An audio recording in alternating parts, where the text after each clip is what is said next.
Hey loves, welcome back to my channel. Today guys, I'll be checking out this interesting video from Thomas Sowell, and it's titled Why Marxism Grows in American Universities and How to Stop It. You guys, I'm super excited for this. If you're yet to subscribe to this channel, please consider subscribing. Give this video a massive thumbs up, comment, share, and all that good stuff. And without much ado, let's see what Thomas Sowell has for us in this video. Two sentences from Basic Economics. Life does not ask us what we want. It presents us with options. Why would you put those two sentences in the introduction to an economics text? Because so many people, when they think about economic issues, act as if we have a sort of a whole rainbow of options out there, and that we can just pick a little bit here and a little there and so forth. And no, the options that we have are usually much more limited, and we have to realize that whatever we do will be within those constraints. So economics, as construed by Dr. Sowell, is choices in conditions of scarcity. Yes. It's essentially a tragic discipline. You always want more than you have or more than you can get. Yes. You're happy. I was expecting a little pushback here, but you're happy to call it the dismal science. No. The science isn't dismal. Life may be dismal, but the fact is that we have to operate within the constraints that we have. And if we think we have a much wider range, we're going to make some very foolish mistakes. Now, you've also written that throughout your 20s, you were a Marxist. Yes. What did that to you? Was that Fair Harvard's work? No, heavens no. That was when I was 20 years old. That was when I first came across some stuff by Marx. And what he said seemed to explain the world around me. And one of the reasons is that, like many kids then and now, they don't really get any alternative explanation. And so it's like you have to have a candidate to be the candidate. So what was, you grow up in Harlem, you went to Howard before going to Harvard. Yes. So you're largely in a black world, an African-American world. When you say Marx explained the world around you, do you mean to say that he explained the world of segregation? No. But for example, my first job was as a Western Union messenger. I was 16 years old. My first full-time job. And I used to, on some evenings, come home instead of taking the subway, which was a nickel in those days. I would splurge and take the Fifth Avenue bus, which was 15 cents.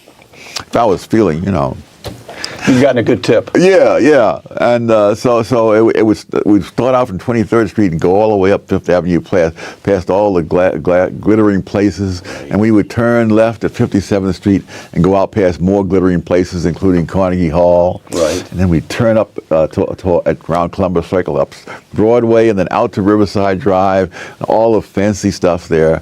And then at 135th Street, we'd come in off a viaduct, and immediately there'd be the tenements. And of course, this is where I lived. And I went, well, what is this? And Marx seemed to explain that. Got it. So what converted you? You graduate from Harvard a Marxist. Mm-hmm. You remain a Marxist throughout your 20s. And you've written that you had a summer job in Washington in 1969. 1960. 1960, I beg your pardon. In 1960, that helped to, that just changed your views on economics. Explain that. I was still a Marxist after taking Milton Friedman's course. But one summer in the government was enough to let me say, no, this government is really not the answer. I mean, that is... Milton Friedman didn't cure you, but the federal government did. The federal government did. So never say the federal government doesn't do anything. So what was it about the job? Well, my job was to study minimum wage setting in Puerto Rico. And of course, I discovered that as they kept raising the minimum... Department of Labor, or yes. You're collecting statistics for something? Okay, yeah, all right, got it. For a report. Right. And I noticed that as they kept raising the minimum wage... Wow, you guys, what are your thoughts on this video? Do you agree with Thomas Sowell on this? Let me know what you guys think about this video. Leave your thoughts in the comment section down below, and let's continue watching, you guys. As they kept raising the minimum wage, the employment kept going down. And of course, economics was saying that was why, but there were two theories.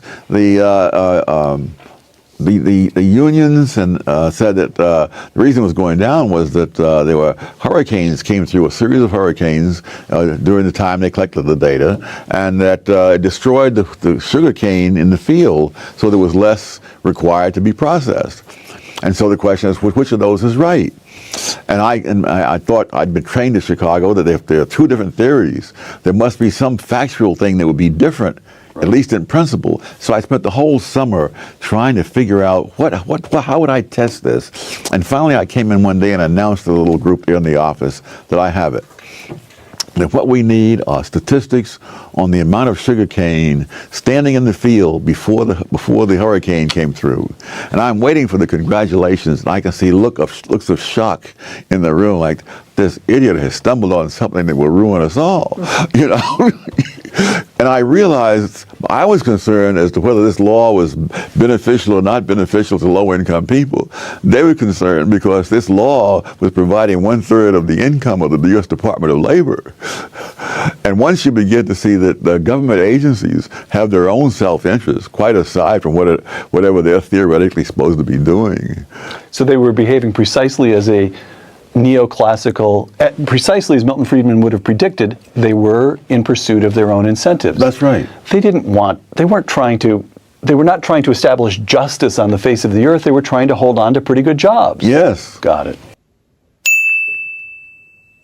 Another quote from Thomas Sowell: "There are no solutions, there are only trade-offs." I think this right here pretty much encapsulates the core message of Dr. Sowell, and I think if anyone wants to understand his point of view, they must first of all grab this concept. Because I've seen many young people complain that all he does is criticize other people's solutions and he never offers his own solution. Well, when you look at this, it's clear that such criticisms are misplaced, because the objective is not to provide solutions, but is to help us get to the point where we can always ask questions like, are we making the best possible trade-off? This so-called solution that a few people are advocating for, is it the best possible trade-off, or they are advocating for it out of their own personal interest or political interest? It's not surprising that he considers A Conflict of Vision his favorite book, but I think the best part about approaching life with an understanding of this concept is that it forces critical thinking. People don't just accept a solution that some group of people have sat behind and presented to them without critically thinking and asking themselves, what are the other ways to go about this, and most importantly, what are the payoffs from this one compared to other ones? So it's not surprising that in a system where everyone is pursuing their own personal and political interests, raising critical thinking questions is posing a threat to the establishment. Wow, you guys, what are your thoughts on this video? Even though we know that Thomas Sowell is not bringing solutions, at least he is helping draw attention to knowing that first of all there's a problem, and once we can acknowledge that there's a problem, perhaps there might be a solution one day. And Thomas Sowell's role in all of this is not to provide the solution that the world needs, but he's helping a lot of people to see and spot the errors in the society, especially when it has to do with politics and institutions. Let me know what you guys think about this video in the comment section down below. Do you agree with Thomas Sowell? If you did agree with him, leave your thoughts in the comment section down below. I really enjoyed every minute of this video, and I believe you guys also enjoyed watching, and I will see you all in my next video. Bye guys.